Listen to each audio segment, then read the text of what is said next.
Assalamu alaikum students. This is your English teacher from FEI. I hope you're good, having a good time at your homes. Today our topic is modals, an important topic of grammar. We'll see what modals are and what is their function, how do they work. Modals, also known as modal verbs. So we're going to discuss modals today. So what are the main characteristics of modals? ये है क्या, इसके main characteristics क्या है, इनका काम क्या है? ये एक टाइप ऑफ ऑक्सिलरी वर्ब है. जैसे आप जानते हैं we have two types of verbs. One is main verb which is also called principal verb. The other one is helping verb.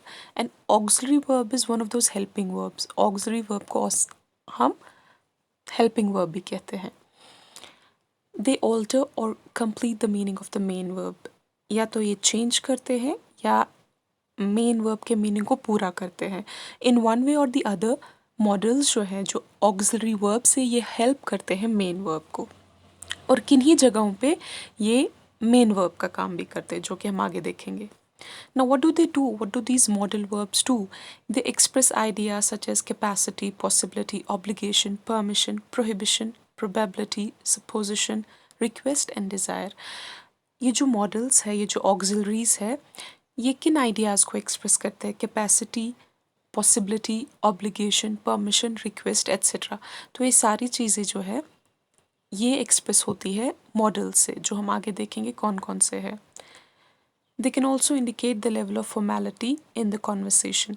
जब हम बात करते हैं किसी बंदे के साथ, तो किस तरीके की बात हो रही है, हम फॉर्मली बात कर रहे हैं या इनफॉर्मली बात कर रहे हैं, ये हमें पता चलता है with the usages of modals in our speech.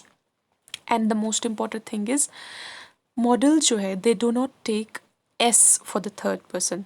For example जो हम आगे मॉडल्स पढ़ेंगे, can, will, so it will not take cans और विल्स और woulds. So that's what we have to take into consideration. Now what are the main modal verbs? These are the verbs, modal verbs, which we'll be discussing one by one, starting from can, could, may, might, must, shall, will, should, ought to and would. We'll be discussing each of them one by one, and we'll also see their examples. First of all, can. Can is a modal, it's an auxiliary verb. Now let's see how it performs its function.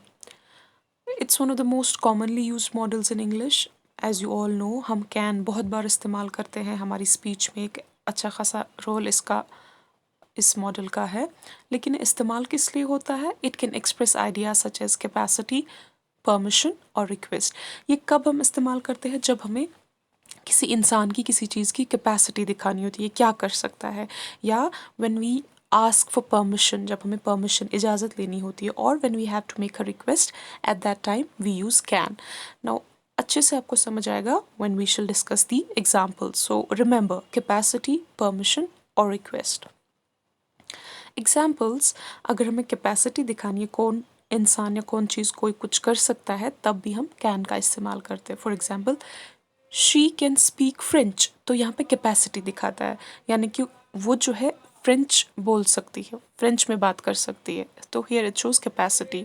और I can lift this heavy box, तो यहाँ पे मेरी capacity दिखाता है, मैं ये भारी बॉक्स जो है वो उठा सकती हूँ. He can come in now, यहाँ पे परमिशन है, वो अब आ सकता है. Can you lend me your pen please, यहाँ पे आप रिक्वेस्ट कर रहे हैं कि आप प्लीज़ मुझे अपना पेन देंगे, ठीक है. या can I use your phone, तो यहाँ पे रिक्वेस्ट जो हमने बोला, can is use for capacity, permission, request.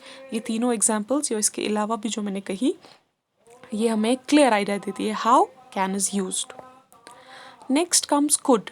अब कुड किस लिए इस्तेमाल होता है? कुड एज मॉडल किन चीज़ों के लिए हम इस्तेमाल करते हैं? It expresses possibility, past ability, as well as suggestions and request. कहीं ना कहीं आप देखेंगे कुड की जो फंक्शन है वो कैन से मिलती है. कैसे? रिक्वेस्ट में, एबिलिटी में. कैन अब हम प्रेजेंट एबिलिटी को दिखाता है, और कुड जो है पास्ट में अगर किसी बंदे की कोई एबिलिटी रही होगी, ये वो दिखाता है. या पॉसिबिलिटी भी, कोई चीज़ हो सकती है जिसके इम्कानात है. या सजेशन जब आप किसी को देते हैं तब हम कुड इस्तेमाल करते हैं. For example, extreme rain could cause the river to flood the sea. यहाँ पे पॉसिबिलिटी है, इम्कानात है. कि अगर ज़्यादा बारिश हुई तो हो सकता है सैलाब का खतरा है। या John could run very fast when he was younger, यहाँ पे पास्ट एबिलिटी, एक बंदे की एबिलिटी दिखाई जा रही है but in the past not in the present. अगर प्रेजेंट होता तो हम कैन यूज़ करते, John can run very fast, but we are talking about past time, so John could. Past में जॉन जो है वो तेज़ भागा करता था जब वो यंग था। अब जब हमें सजेशन देना है, we could go to an ice cream parlor or stay home and watch a movie, so it's a suggestion। आप यहाँ पे किसी को सजेशन दे रहे हैं, या तो हम आइसक्रीम पार्लर जा सकते हैं या हम घर पे बैठ के मूवी देख सकते हैं। And also request, could I use your cell phone for a moment, ठीक है, ये रिक्वेस्ट है। अब आप बोलेंगे हमने कैन अभी पढ़ा, उसमें भी रिक्वेस्ट थी, कुड में भी रिक्वेस्ट है, तो both can be use for request, but can is a more informal word and could is a very formal word. Could आप जब किसी एक फॉर्मल मीटिंग में होते हैं, फॉर्मल इंसान के साथ बात कर रहे होते हैं, तब आप इस्तेमाल कर सकते हैं, but both can be use for request, can as well as could. Next comes may. So where is may used? It is most commonly used to express possibility. It can also be used to give or ask for permission. तो may कब इस्तेमाल होता है? जब किसी चीज़ की होने के इम्कानात होते हैं, जब किसी चीज़ के होने की गुंजाइश होती है, एंड ऑल्सो ये परमिशन देने और लेने के भी काम आता है। For example, Maria may be at school और एट होम, यहाँ पे किसी चीज़ के होने के इम्कानात है, आप गेस कर रहे हैं, आप पॉसिबिलिटी दिखा रहे हैं, मारिया या तो घर में होगी या तो स्कूल में होगी। May he leave the room with me, यहाँ पे आप परमिशन ले रहे हैं किसी से, क्या वो मेरे साथ रूम से बाहर आ सकता है। Yes he may leave the room with you, यहाँ पे आप परमिशन देते हैं, हाँ जी वो जा सकता है। यूजुअली आप एक सेंटेंस यूज करते हैं स्कूल में, मे आई कम इन सर और may I come in ma'am, what is that? You are asking for permission, and when your teacher says you may leave, that teacher is giving you the permission. So whenever there is a possibility or you're asking for permission, at that time we use may. Next comes might. It is more commonly used to indicate possibility, again the way may is used. However, it can also be used to make suggestion or request, that is rare use though. ज़्यादातर ये possibility, गुंजाइश जब दिखानी हो किसी चीज़ की उस वक्त इस्तेमाल होता है, लेकिन कभी कभी ये सजेशन देने के वक्त या रिक्वेस्ट करने के वक्त भी इस्तेमाल होता है, विच इज़ रेयर केस, जो रोज़ रोज़ नहीं होता। For example, your backpack might be under the desk, यहाँ पे पॉसिबिलिटी है दैट बैकपैक हो सकता है डेस्क के नीचे हो। या you might go to the बोडोड्रोम ड्यूरिंग योर विजिट, जब आप विजिट करेंगे उस जगह आप बोडोड्रोम जा सकते हैं, it's a suggestion. The last one is, which is very important example, and you'll see a different usage of might here, that is, might I open the door? It's a request. Although if we see the usage of could, which we just discussed, we say could I open the door please? That would have been better, but in British English might is also used to ask for request, but it's a very rare, not usually, it doesn't happen usually. So might I open the door, it's a request. अगला जो हमारा model verb है, that is must. It can be use to talk about certainty, that is something you almost sure is true. Moreover, it can be used to talk about obligation, prohibition, necessity और strong recommendation. Must हम तब इस्तेमाल करते हैं when we are talking about certainty, जब हम sure होंगे कि कोई चीज़ है, कोई बात सच है, तब हम मस्ट का इस्तेमाल करते हैं। और इसके अलावा मस्ट कब यूज़ होता है?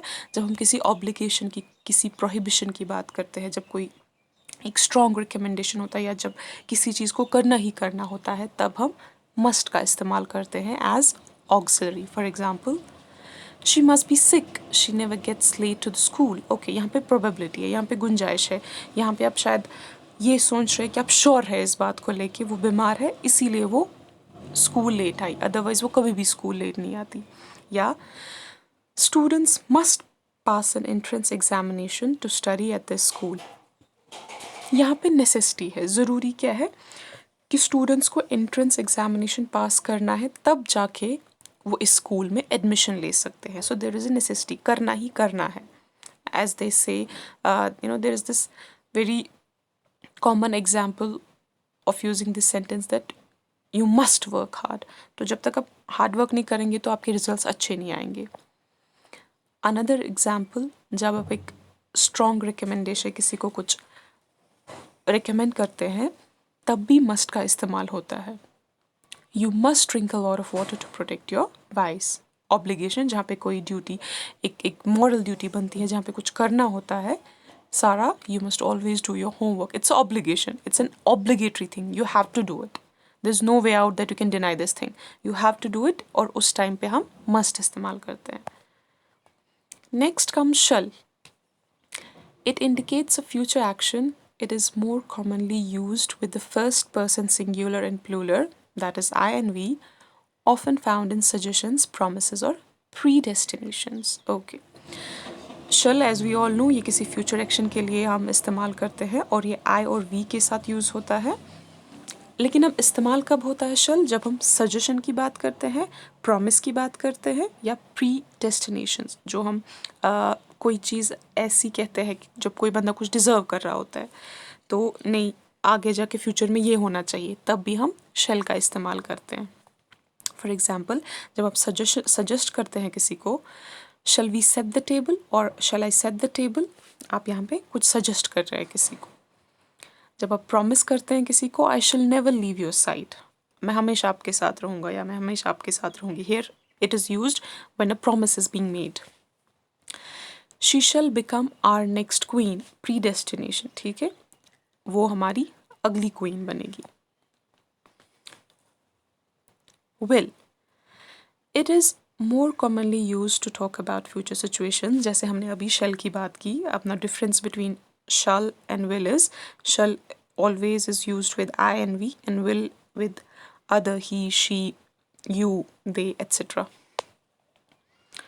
Nonetheless, it can also be used to talk about the present when we want to make a request. It is also used in situations in which we make instant decisions. Okay जी, जैसे हमने कहा will जो है वो future situations के लिए इस्तेमाल होता है, लेकिन कभी कभी जब हम कोई रिक्वेस्ट करते हैं तब वो प्रेजेंट टाइम में भी इस्तेमाल कर सकते हैं हम विल, एज अ मॉडल मैं बात कर रही हूँ। और जब हम कभी इंस्टेंट डिसीजंस, यानी कि जल्दी जल्दी उसी मोमेंट में कोई डिसीजन लेते हैं, उस वक्त भी हम विल का इस्तेमाल करते हैं एज अ मॉडल।